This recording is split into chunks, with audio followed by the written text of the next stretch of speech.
Hello বন্ধুরা, আসসালামু আলাইকুম। আজকে তোমাদের সামনে নিয়ে এসেছি মাধ্যমিক পরীক্ষার জন্য খুব গুরুত্বপূর্ণ এবং চাকরির পরীক্ষার জন্য খুব গুরুত্বপূর্ণ। চলো দেখি প্রশ্নগুলি দেখা যাক। কবে কলকাতায় প্রত্যক্ষ সংগ্রাম সংঘটিত হয়? 1946 সালে 16ই আগস্ট। স্বাধীন ভারতের প্রথম গভর্নর জেনারেল কে ছিলেন? Lord Mountbatten. স্বাধীন ভারতের প্রথম ভারতীয় গভর্নর জেনারেল কে ছিলেন? চক্রবর্তী রাজা গোপালাচারী। স্বাধীন লাভের আগে ভারতীয় ভূখণ্ডে দেশীয় রাজ্যের সংখ্যা কত? 565টি। ভারতের সর্ববৃহৎ দেশীয় রাজ্য কোনটি? সঠিক অ্যান্সার হায়দ্রাবাদ। গণভোটের মাধ্যমে ভারতের অন্তর্ভুক্ত হয় কোন রাজ্য? জুনাগড়। সিকিম কবে ভারতের সঙ্গে যুক্ত হয়? 1975 সালে। কাশ্মীরের মহারাজা কে ছিলেন? হরি সিং। আজাদ কাশ্মীর কাদের দখলে রয়েছে? পাকিস্তানের। হায়দ্রাবাদের নিজামকে কে চরমপত্র পাঠায়? ভারত।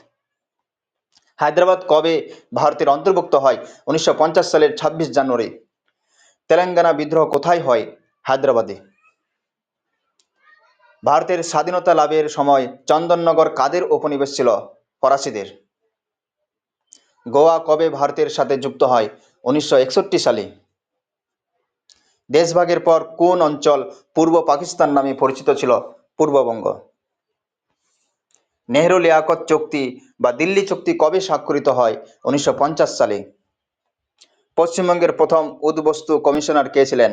হিরণময় বন্দ্যোপাধ্যায়। ভারত ও পাকিস্তানের মধ্যে পাসপোর্ট প্রথা কবে চালু হয়? 1952 সালে। ভারত সরকার পাকিস্তান থেকে আগত কিছু উদ্বস্তুকে কোথায় স্থায়ীভাবে রাখে? পিএল ক্যাম্পে। নীলকণ্ঠ পাখির ভোজে গ্রন্থটি কে রচনা করেন? খুব ইম্পর্টেন্ট, অতীন বন্দ্যোপাধ্যায়। কেয়াপাতার নৌকা গ্রন্থটি কে রচনা করেন? প্রফুল্ল রায়। নতুন ইহুদি গ্রন্থটি কে রচনা করেন? সলিল সেন। সম্প্রীত দেশভাগের প্রেক্ষাপটে হাসান আজিজুল হকের লেখা গ্রন্থটির নাম কি? আগুন পাখি। অন্তর্জলি যাত্রা গ্রন্থটি কে রচনা করেন?